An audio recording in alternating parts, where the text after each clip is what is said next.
I've had the joy and privilege of knowing Sammy Morrison since she was an 8-year-old playing tag with my son. Sammy is now a senior at the University of Oklahoma. She loves cats, playing the piano, and her friends.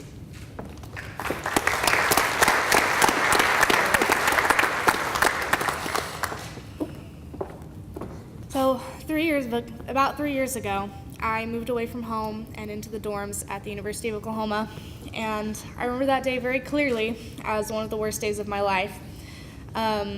Nothing particularly bad happened.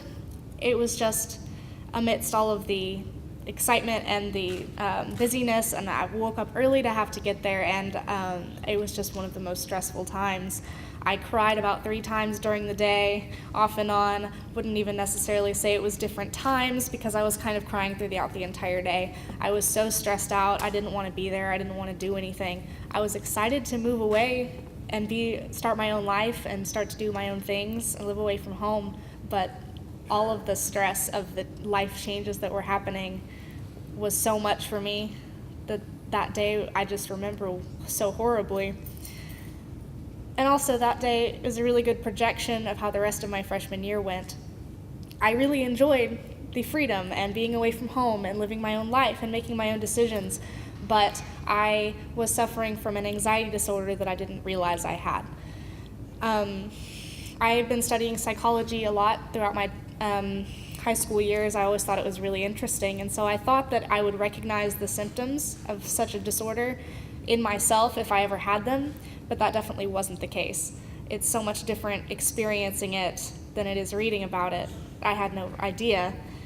I thought it was totally normal for someone moving away from home for the first time to be crying every night, not just the first few weeks, but throughout my freshman year. I probably cried at least once a day about something or other, normally small things that didn't matter to me logically, but I couldn't control myself from being so stressed and anxious about it.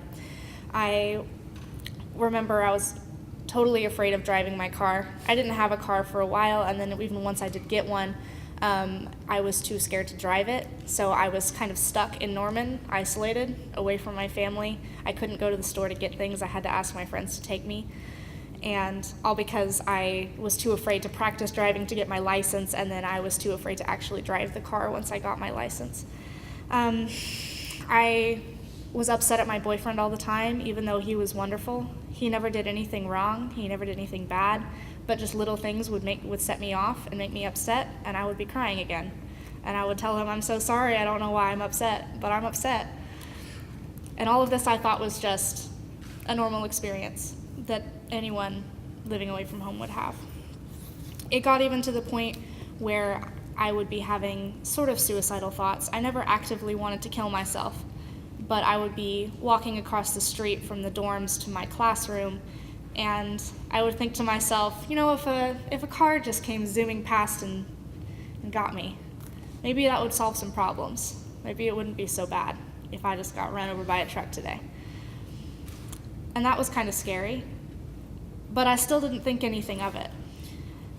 That summer, after I finished my freshman year, I managed to keep my grades up pretty well. I managed to do really, really well in school despite all of the emotional issues that were going on.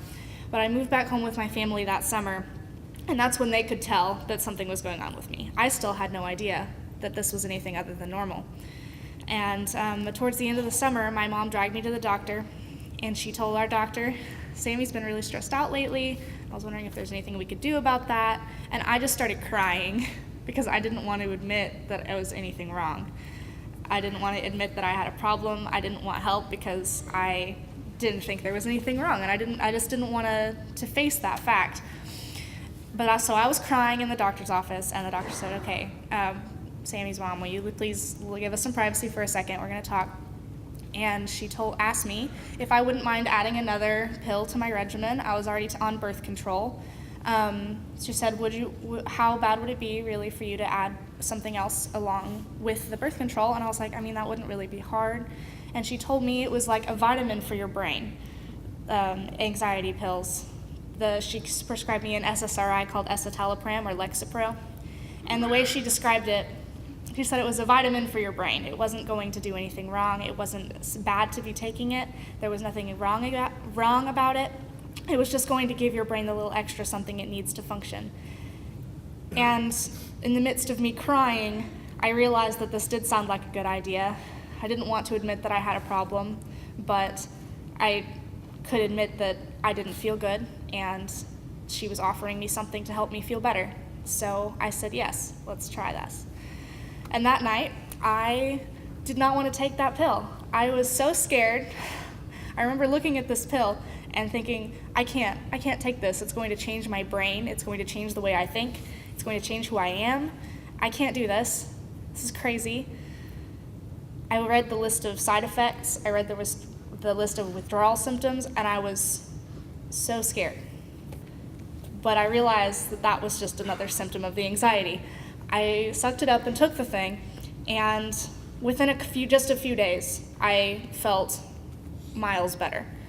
It was supposed to take about 3 weeks to take full effect, but within just 3 days, I remember feeling effects of it. I was more open with my friends.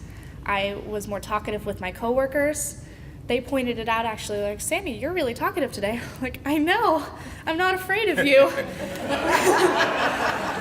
And just everything in general started becoming so much more calm. Like, I like to explain it to people as a metaphor. I've never had less than 20/20 vision, so I don't know what it's like to have put on glasses for the first time. But from what people have told me, my experience with taking medication for anxiety is very similar to putting on glasses for the first time. When something's been blurry your entire life and you put the glasses on and suddenly you can see clearly, that's going to be life-changing. You can see the leaves on the trees, and you can see the blades of grass growing that you didn't know were necessarily there before. And when I started taking medication for my anxiety, I could suddenly see everything more clearly.